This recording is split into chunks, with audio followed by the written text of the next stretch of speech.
Class 10th का परीक्षा है। तो आज मैं एक इम्पोर्टेंट क्वेश्चन लिया हूं, तो आप सभी विद्यार्थी इस क्वेश्चन को जरूर देखिएगा और देखकर ही एग्जाम सेंटर पर जाइएगा। तो मेरा पहला प्रश्न है, दूरी सूत्र के प्रयोग से दर्शाइए माने दिखाइए कि बिंदु ए 4 3 5 1 1 9 संरेखी है कि नहीं है। तो हमने 3 बिंदु लिया ए बी सी, ठीक है। ए 4 3 है, बी 5 1 है और सी 1 9 है। और पहले वाले को x और दूसरे वाले को हम क्या कह देते हैं, y कहते हैं।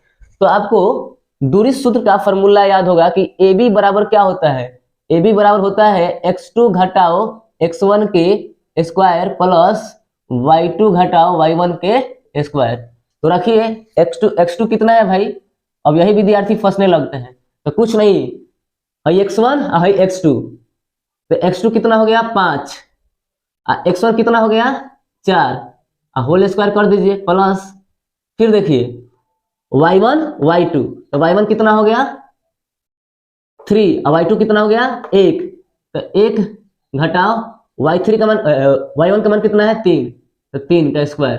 अब स्क्वायर तो करने आएगा ही आएगा, इतना तो आपको मालूम है। तो देखिए 5 में से 4 गया 1 का स्क्वायर, 1 में से 3 जाएगा -2 का स्क्वायर। तो इसको सॉल्व कीजिए, तो 1 का स्क्वायर 1 और 2 का स्क्वायर 4, तो 4 1 कितना हो गया √5। उसी तरह से आप BC निकालिए, BC बराबर, तो BC बराबर वही है क्या, x2 घटाए x1 का स्क्वायर प्लस y2 घटाओ y1 का स्क्वायर। अब क्या कीजिए, इसको मान लीजिए x1, इसको मान लीजिए x2, ठीक है। तो दो बिंदु के बीच तो x1 x2 है ना आएगा, तो x1 x2, तो 1 में से 5 घटाएंगे तो -4 का स्क्वायर प्लस y1 घटाओ y2, तो 9 में से 1 घटाएंगे तो कितना होगा 8 का स्क्वायर, ठीक है। तो 4 का स्क्वायर 16, 8 का स्क्वायर 64, ठीक है। तो जोड़िए 6 और 4 10, 6 और 1 7, एक खर्चीलिया 8, ये 6 और 4 10, 6 और 1 7, एक खर्चीलिया 8, 80 आ गया। तो 80 को तोड़ सकते हैं, तो 80 को तोड़िएगा तो कितना होगा 16 गुने 5, 16 85 होता है, 16 का वर्गमूल 4, तो 4 रूट अंडर क्या हो जाएगा 5। अब बच गया आपका AC का यानी AC के बीच की दूरी है, तो AB के बीच की दूरी आ गया √5, BC के बीच की दूरी आ गया आपका कितना 4√5। AC निकालिए AC, तो फिर वही फॉर्मूला x2 घटाओ x1 का स्क्वायर, ये है दूरी का फॉर्मूला, y2 घटाओ y1 का स्क्वायर।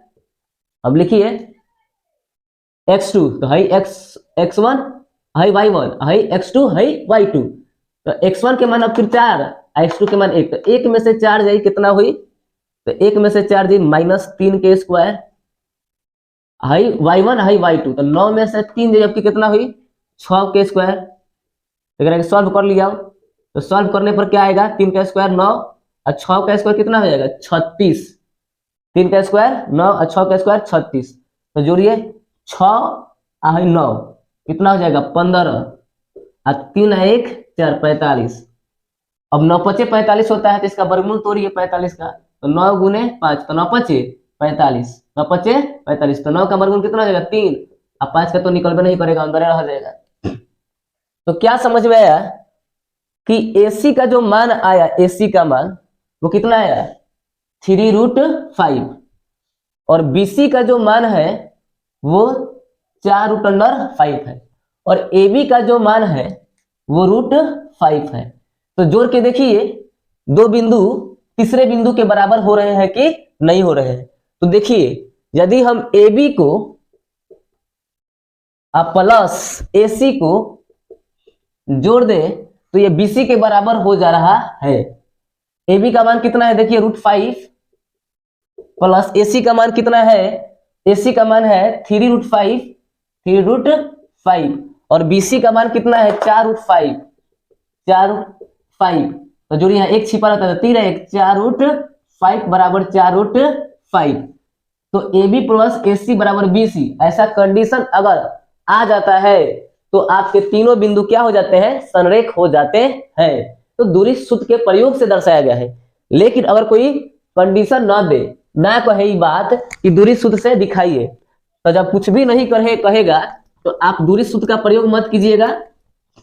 आप त्रिभुज का क्षेत्रफल वाला अगर सूत्र याद करके रखे हैं तो उससे भी इसे साबित कर सकते हैं कि ये संरेख है कि नहीं है, यानी कि त्रिभुज का क्षेत्रफल वाला फॉर्मूला। तो देखिए वहां पर नोट में लिखे है कि त्रिभुज का क्षेत्रफल ज्ञात करें।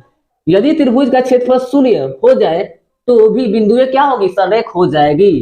तो त्रिभुज का क्षेत्रफल 0 मंगा लीजिए। तो आपको त्रिभुज के क्षेत्रफल वाला फॉर्मूला याद नहीं थी तो आसान है फॉर्मूला याद करना। कैसे देखिए, x1 और y1 लिख लीजिए, फिर लिखिए x2, फिर y2, फिर लिखिए x3 और फिर लिखिए y3।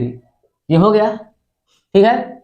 अब देखिए लिखिए तीनों बिंदु 4 3 कोमा दे दीजिए, फिर लिखिए 5 1 और फिर कोमा दे दीजिए 1 9 लिख लिए। अब आपको निकालना है त्रिभुज के क्षेत्रफल का सूत्र।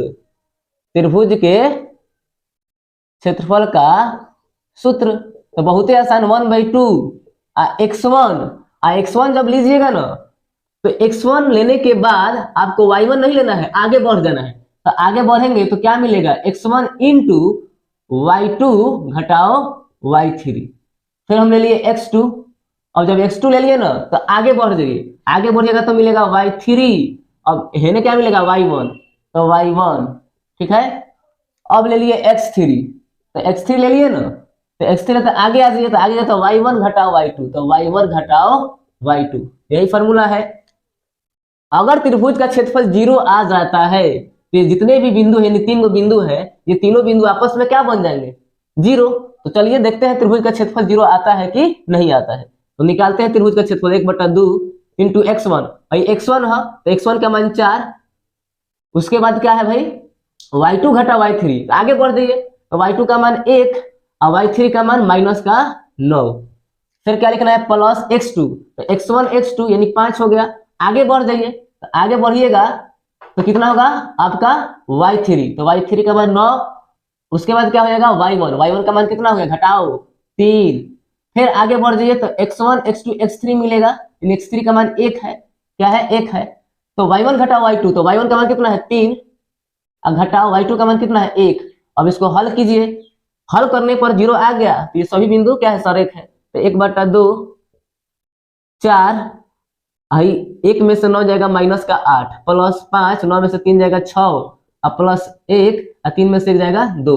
अब इसको सॉल्व कीजिए तो 1/2 8 चौका -32 और 6 पचे 30 और 2 1 2, तो जोड़िए 1/2 -30 और -32 और प्लस 30 और 2 32, तो क्या आएगा 0 आ जाएगा, -32 और प्लस 30 0/2 आ जाएगा बराबर 0, वर्ग इकाई आ जाएगा। तो त्रिभुज का क्षेत्रफल तो 0 आ गया। तो ये तीनों बिंदु क्या है, आपका संरेख है। अगर वीडियो अच्छा लगा हो तो मेरे चैनल को सब्सक्राइब कीजिए, लाइक कीजिए और इस वीडियो को आप देख के जाइएगा, 100% कल एग्जाम में आएगा। जय हिंद, जय भारत, जय संविधान।